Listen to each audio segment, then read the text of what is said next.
তারেক রহমান সংসদ নেতা ও প্রধানমন্ত্রী নির্বাচিত। বিকেল 4টায় রাষ্ট্রপতির কাছে শপথ নেবেন প্রধানমন্ত্রী ও নতুন মন্ত্রিসভার সদস্যরা। সংবিধান সংস্কার পরিষদের শপথ নেয়নি বিএনপি, জানিয়েছেন সালাউদ্দিন। সংবিধান অনুযায়ী শপথের নিয়ম পরে নির্ধারিত হবে। শপথ গ্রহণ অনুষ্ঠানে যোগ দিতে ঢাকায় পৌঁছেছেন মালদ্বীপের প্রেসিডেন্ট মুইজ্জু।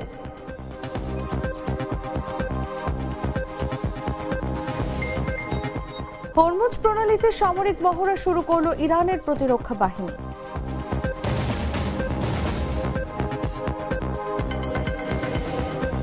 এবং রোমাঞ্চকর জয়ে সেমিফাইনালে বাংলাদেশ। নারী এশিয়া কাপ রাইজিং স্টার্সে বাংলাদেশ 3 উইকেটে হারালো থাইল্যান্ডকে।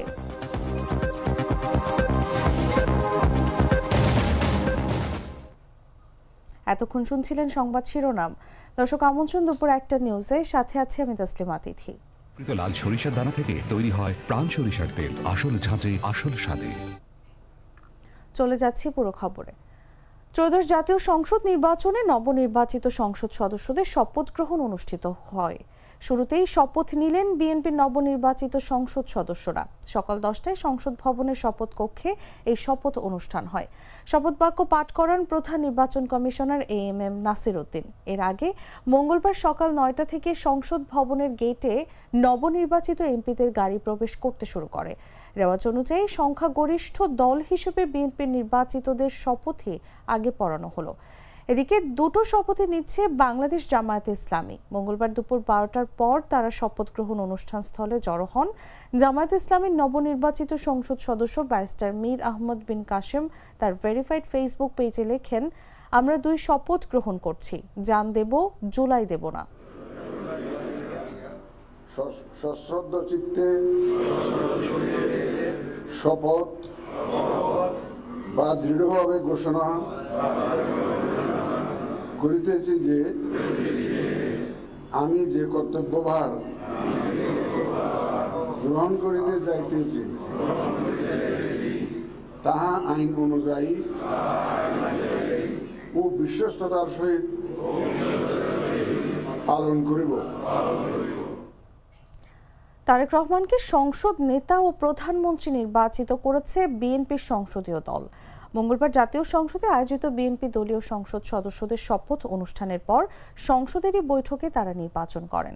এর আগে বেলা 11:15টার দিকে সংসদ ভবনের শপথ নেন ত্রয়োদশ জাতীয় সংসদ নির্বাচনে নবনির্বাচিত বিএনপি সংসদ সদস্যরা। শপথ বাক্য পাঠ করান প্রধান নির্বাচন কমিশনার AMM নাসির উদ্দিন। বিকেল 4টায় সংসদ ভবনের দক্ষিণ প্লাজায় আয়োজিত বিশেষ অনুষ্ঠানে রাষ্ট্রপতি মোহাম্মদ শাহাবুদ্দিনের কাছে প্রধানমন্ত্রী হিসেবে তারেক রহমান ও নতুন মন্ত্রিসভার সদস্যরা শপথ নেবেন। সন্ধ্যায় মন্ত্রিপরিষদ বিভাগ থেকে নতুন মন্ত্রীদের দপ্তর বন্টন ও আনুষ্ঠানিক প্রজ্ঞাপন জারি করা হবে। ত্রয়োদশ জাতীয় সংসদ নির্বাচনে নবনির্বাচিত সংসদ সদস্যদের শপথ গ্রহণ হচ্ছে আজ। এরই মধ্যে শপথ নিয়েছেন বিএনপি নির্বাচিত সংসদ সদস্যরা। তবে বিএনপির নির্বাচিত সংসদ সদস্যরা আজ সংবিধান সংস্কার পরিষদের শপথ নেননি। সংসদ ভবনে শপথ অনুষ্ঠান শুরুর আগে দলীয় এমপিদের বিএনপি স্থায়ী কমিটির সদস্য সালাউদ্দিন আহমদ জানান, তারা আজ সংবিধান সংস্কার পরিষদের শপথ নিচ্ছেন না। সেখানে দলটির চেয়ারম্যান তারেক রহমান সহ নির্বাচনে জয়ী সংসদ সদস্যরা উপস্থিত ছিলেন। এই শপথ গ্রহণ অনুষ্ঠানে একটু পরে প্রধান নির্বাচন কমিশনার জাতীয় সংসদের সদস্য হিসেবে আপনাদের শপথ পাঠ পরিচালনা করবেন। সংবিধান অনুযায়ী 148 আর্টিকেল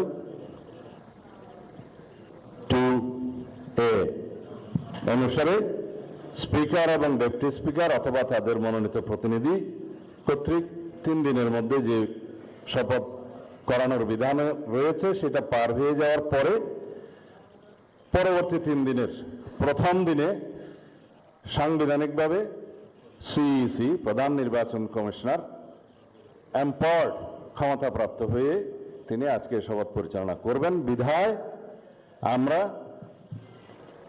সদস্যদের শপথ পত্র বা ঘোষণাপত্র এই সাদাটাতে আমরা দস্তখত করব শপথ নেয়ার পরে। এখানে আপনাদেরকে বলা হয়েছে আমি ... জায়গায় নিজের নাম লিখবেন এবং এখানে সংসদ সদস্যদের আসন জাতীয় নাম্বার এবং জেলার নাম্বার। সাপোজ আমার নাম্বার হচ্ছে 294 কক্সবাজার। দর্শক, শপথ গ্রহণের পর সংসদ ভবনের সামনে উৎসব মুখর পরিবেশ দেখা গেছে। উৎসাহ উদ্দীপনার ভেতর দিয়ে বিজয়ী ও সমর্থকরা আনন্দ উদযাপন করছেন। নিরাপত্তা নিশ্চিত করতে পুলিশ ও অন্যান্য নিরাপত্তা সংস্থা মোতায়েন রয়েছে। এই মুহূর্তে সংসদ ভবন এলাকায় আছেন সহকর্মী সিফাত আল ফাহিম। সরাসরি যাচ্ছি তার কাছে। একদিকে শপথ গ্রহণ, অন্যদিকটায় মানিক মে এভিনিউয়ে উৎসবের আমেজ। এই মুহূর্তে রয়েছে রাজধানীর মানিক মে এভিনিউয়ের যে সড়কটি রয়েছে সেই সড়কে, এবং সকাল থেকেই এই জায়গাটিতে বিএনপি থেকে শুরু করে বিভিন্ন পর্যায়ে যারা জনসাধারণ রয়েছেন তাদের যে উৎসবের আমেজ সেটি কিন্তু লক্ষ্য করা গিয়েছে। এবং সকাল 10টার পরপরই জাতীয় সংসদে যারা ত্রয়োদশ জাতীয় সংসদ নির্বাচনে নির্বাচিত হয়েছেন তাদের যে শপথ গ্রহণ অনুষ্ঠান সেটি কিন্তু সম্পূর্ণ হয়েছে। অন্যদিকটায় রাজধানীর মানিক মে অ্যাভিনিউর যে সড়কটি রয়েছে সেই সড়কে আমরা যারা নেতাকর্মীরা রয়েছেন তাদের যে এক ধরনের উৎসবের আমেজ সেটি কিন্তু লক্ষ্য করেছি। এবং সকাল থেকেই এই মানিক মে অ্যাভিনিউয়ে আমরা দেখেছি বিভিন্ন পর্যায়ে যারা জনসাধারণ রয়েছেন, নেতাকর্মীরা রয়েছেন, তারা দেশের বিভিন্ন প্রান্ত থেকেই এই জায়গাটিতে এসেছেন। অন্যদিকটা যদি আরেকটু বলি যে মানিক মে অ্যাভিনিউ থেকে শুরু করে রাজধানীর বিভিন্ন পয়েন্টে বাড়ানো হয়েছে নিরাপত্তা তৎপরতা। আমরা দেখেছি যে বিজেপি থেকে শুরু করে পুলিশ এবং আরও যারা আইন শৃঙ্খলা রক্ষাকারী বাহিনীরা রয়েছেন তারা সকাল থেকেই রাজধানীর বিভিন্ন পয়েন্টে তাদের যে নিরাপত্তা তৎপরতা সেটি কিন্তু বাড়িয়েছে। অন্যদিকটায় সংসদের ঠিক সামনের এই জায়গাটিতে আমরা দেখতে পাচ্ছি বিএনপি থেকে শুরু করে বিভিন্ন পর্যায়ের যারা নেতাকর্মীরা রয়েছেন তাদের যে আমেজ সেটি কিন্তু লক্ষ্য করা গিয়েছে। এবং এটি ছিল রাজধানীর জাতীয় সংসদের ঠিক সামনের এই জায়গাটি, অর্থাৎ মানিক মে এভিনিউ থেকে এর সর্বশেষ।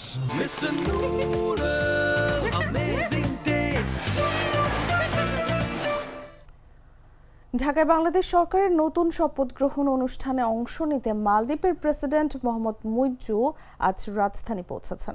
হযরত শাহজালাল আন্তর্জাতিক বিমানবন্দরে তাকে স্বাগত জানান পররাষ্ট্র উপদেষ্টা এম তৌহিদ হোসেন। একই অনুষ্ঠানে উপস্থিত থাকবেন তুরস্কের আন্ডার সেক্রেটারি বেরিস একিনচি। সকাল 10টায় সংসদ ভবনের শপথ কক্ষে নবনির্বাচিত সংসদ সদস্যরা শপথ নেবেন। সংবিধান সংস্কার পরিষদের সদস্যরাও একই সময়ে শপথ গ্রহণ করবেন। প্রধান নির্বাচন কমিশনার এএমএম নাসির উদ্দিন এমপিদের শপথ বাক্য পাঠ করাবেন। ডিএমপির মিডিয়া অ্যান্ড পাবলিক রিলেশনস বিভাগের উপকমিশনার মোহাম্মদ তালেবুর রহমান জানান, সংসদ ভবনের দক্ষিণ প্লাজায় নবগঠিত মন্ত্রিসভার সদস্যদের শপথ অনুষ্ঠানও অনুষ্ঠিত হবে। বিকেল 4টায় প্রধানমন্ত্রী ও মন্ত্রিসভার সদস্যরা রাষ্ট্রপতির নেতৃত্বে শপথ নেবেন। নির্বাচনে 297টি আসনের মধ্যে বিএনপি 209টি, জামায়াত ইসলামী 68টি, জাতীয় নাগরিক পার্টি 6টি এবং স্বতন্ত্র প্রার্থীরা 7টি আসনে জয়ী হয়েছে। সংখ্যাগরিষ্ঠ দল হিসেবে বিএনপির শপথই প্রথম অনুষ্ঠিত হবে।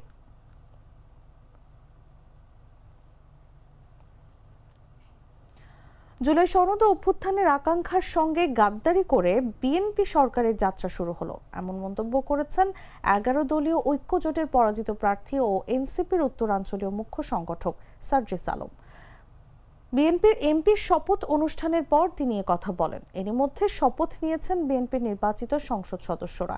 তবে বিএনপির নির্বাচিত সংসদ সদস্যরা আজ সংবিধান সংস্কার পরিষদের শপথ নেননি।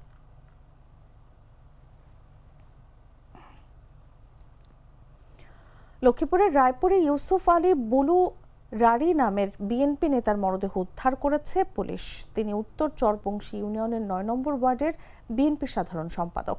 মঙ্গলবার সকাল 9টার দিকে মরদেহ উদ্ধার করা হয়। পারিবারিক হতাশার জের ধরে সোমবার রাতের কোনো সময়ে তিনি আত্মহত্যা করেছেন বলে ধারণা করা হচ্ছে। মৃত্যুর আগে ইউসুফ ফেসবুকে স্ট্যাটাস দেন, যদি ভুলবশত কারো সাথে অন্যায় অবিচার করে থাকি আমাকে ক্ষমা করে দেবেন।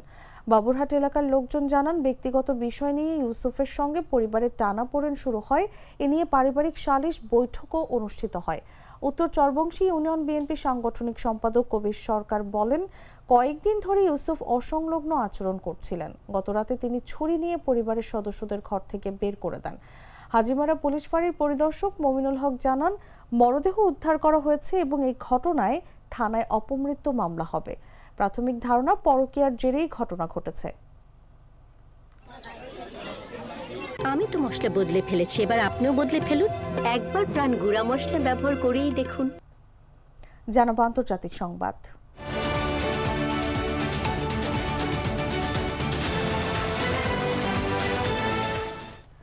ইরান হরমুজ প্রণালীতে সামরিক মহড়া শুরু করেছে চলমান পরমাণু বিষয়ক বৈঠকের মধ্যেই। ইসলামিক রেভলিউশনারি গার্ড কর্পস সোমবার থেকেই মহড়া শুরু করেছে, যা নিরাপত্তাজনিত হুমকির আগে প্রস্তুতির অংশ হিসেবে আয়োজন করা হয়েছে। মহড়া চলাকালীন এই জলপথে বাণিজ্যিক জাহাজ চলাচল বন্ধ থাকবে। আইআরজিসির প্রধান জেনারেল মোহাম্মদ পাক পৌর মহড়ার তত্ত্বাবধান করছেন। আবু মুসাদ্দিপ ও আশপাশের জলসীমায় আয়োজিত এই মহড়ায় ক্ষেপণাস্ত্র মোতায়েন করা হয়েছে, যা সর্বোচ্চ 1000 কিলোমিটার দূরের লক্ষ্যবস্তুতে আঘাত করতে সক্ষম। হরমুজ প্রণালী বিশ্বের গুরুত্বপূর্ণ বাণিজ্য পথ। প্রতি বছর পরিবাহিত তেলের 1/4 এবং তরল গ্যাসের 1/5 এখান দিয়ে যায়। ইরান যুক্তরাষ্ট্র সম্পর্ক দীর্ঘদিন উত্তেজনাপূর্ণ। 2024 ও 2025 সালে ট্রাম্প প্রশাসনের সময় দ্বিপাক্ষিক উত্তেজনা বৃদ্ধি পায়। বর্তমানে দুই দেশের সরকারি প্রতিনিধিরা ওমানের মাস্কাটে বৈঠকে বসেছেন। মহড়া চলাকালীন যুক্তরাষ্ট্রের ইউএসএস আব্রাহাম লিঙ্কন সহ 5টি বিমানবাহী যুদ্ধজাহাজ আরব সাগর, লোহিত সাগর ও পারস্য উপসাগর ও হরমুজ প্রণালীতে টহল দিচ্ছে।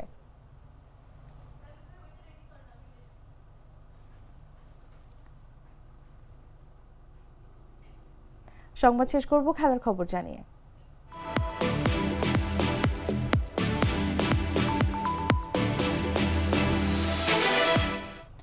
নারী এশিয়া কাপ রাইজিং স্টার্সে বাংলাদেশ নারী এ দল সোমবার ব্যাংককে থাইল্যান্ড নারী দলকে 3 উইকেটে হারিয়েছে। জয়ের জন্য শেষ ওভারে 12 রান প্রয়োজন ছিল, ততক্ষণে বাংলাদেশ 3 উইকেট হারিয়ে 11 রান তুলেছে। ওভারের দ্বিতীয় বলে স্ট্রাইক নিয়ে ফারজানা ইয়াসমিন প্রথমে 4 এবং পরের বলে ছক্কা হাঁকিয়ে ম্যাচ নিয়ন্ত্রণে নেন। শেষ 2 বলে মাত্র 1 রান নিয়ে জয় নিশ্চিত করেন তিনি। 15 বলে অপরাজিত 23 রানের ক্যামিও খেলেছেন ফারজানা। রান তাড়া করতে নেমে শুরুতে ধুঁকছিল বাংলাদেশ। ওপেনার শামীমা সুলতানা ও লতা মণ্ডল 43 রানের জুটি গড়ে দলকে হারের আবহ থেকে উদ্ধার করেন। শামীমা 26 এবং লতা 30 রান করে আউট হন। এর আগে ব্যাটিং করা থাইল্যান্ড 109 রানেই অল আউট হয়। বাংলাদেশের পক্ষে অধিনায়ক ফাহিমা খাতুন ও শরীফা খাতুন 2টি করে উইকেট নেন। এছাড়া ফারিহা তৃষ্ণা, সঞ্জিদা আক্তার মেঘলা ও জান্নাতুল ফেরদৌস 1টি করে উইকেট নেন। এই জয়ের সঙ্গে বাংলাদেশ গ্রুপ বিতে 2 ম্যাচে 4 পয়েন্ট নিয়ে শীর্ষে আছে এবং সেমিফাইনাল নিশ্চিত করেছে।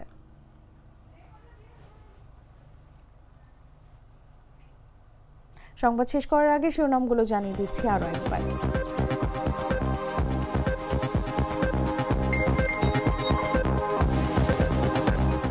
তারেক রহমান সংসদ নেতা ও প্রধানমন্ত্রী নির্বাচিত। বিকেল 4টায় রাষ্ট্রপতির কাছে শপথ নেবেন প্রধানমন্ত্রী ও নতুন মন্ত্রিসভার সদস্যরা। সংবিধান সংস্কার পরিষদের শপথ নেয়নি বিএনপি, জানিয়েছেন সালাউদ্দিন। সংবিধান অনুযায়ী শপথের নিয়ম পরে নির্ধারিত হবে। শপথ গ্রহণ অনুষ্ঠানে যোগ দিতে ঢাকায় পৌঁছেছেন মালদ্বীপের প্রেসিডেন্ট মুইজ্জু।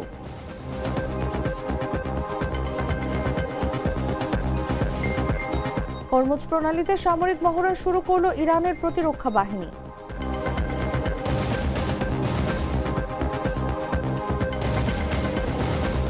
এবং রোমাঞ্চকর জয়ে সেমিফাইনালে বাংলাদেশ। নারী এশিয়া কাপ রাইজিং স্টার্সে বাংলাদেশ 3 উইকেটে হারালো থাইল্যান্ডকে।